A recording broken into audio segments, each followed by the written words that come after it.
Pagbaba mo sa bus, ganito lagi ang makikita mong eksena. Maraming tao na naglalakad papuntang pasakay ng ferry boat. Sa Matnog po ito sa Bicol. Bali, itatawid kami niya ng 1 oras at kalahati yata, kasama ang bus na sinasakyan namin. Ang galing, di ba? Ang daming truck, bus, kaming mga tao na ang dami rin namin. Pero abay, nakalutang pa rin yung barko. Di ba? Magtataka ka. Joke na lang po yun. Huwag nyo nang pansinin. Ahaha.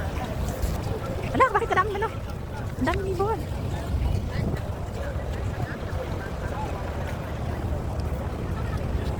Tara. Let's go, let's go.